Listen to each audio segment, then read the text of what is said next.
Okay, so let's take a look at a little more stats vocabulary. Population, sample, statistic, and parameter.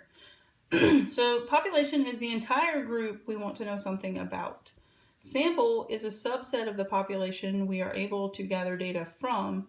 Since our population is so large, we always gather a sample of them. A statistic is a value, so usually that's something numerical, but it could be something categorical. A proportion, a percent, a mean, etc.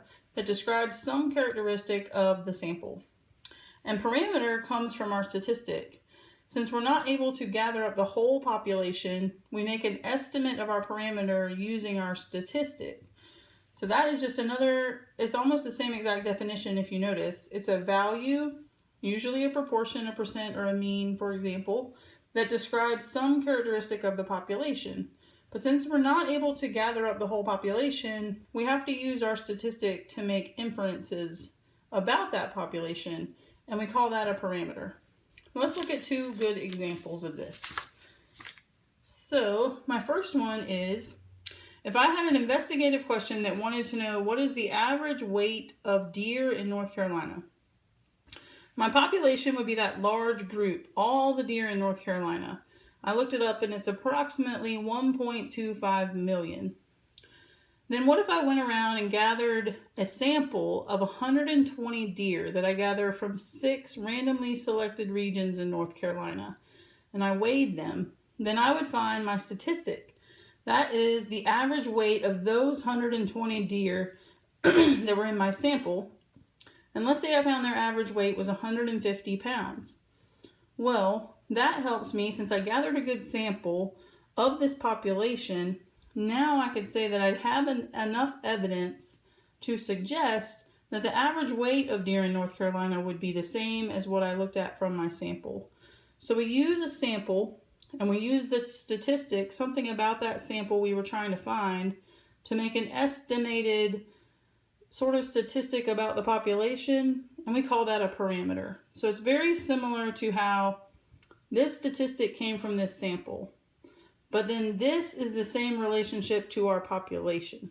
It's just that this population of deer would be so large that we can't gather them all up and weigh them all. So we just have to use our statistic to infer what that parameter would be. And that's just talking about the greater population of deer. Okay, so let's look at another one. This time my investigative question is, how many hours of sleep do U.S. teens age 14 to 18 get each night? So my population starts out as that whole group of all U.S. teens age 14 to 18. Way more teenagers than I'd ever be able to gather up and ask that question.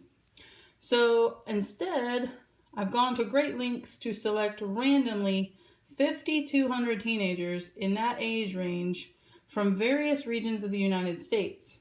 But that's still just a sample of this greater population. And then from this sample, I asked them the question, how many hours do you get each night for sleep?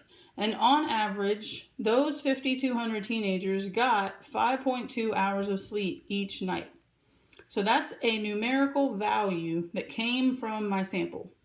And then that value helps me to make an inference about my population. So we call that a parameter. I'm going to say evidence suggests, because that's what I found, that U.S. teens age 14 to 18 get approximately 5.2 hours of sleep per night. Notice they're the same number. It just refers to the population now instead of this one, which referred back to the sample. So keep in mind the P's go together. A parameter talks about a population, and a statistic talks about a sample. So S's go together, P's go together, but sample is the only thing we can really get our hands on. And statistic comes from that. And those help us to take a look at our population. And that is why it is so very important to make sure we gather a good sample that represents that population. Okay, so that's it for now. Hope that helped.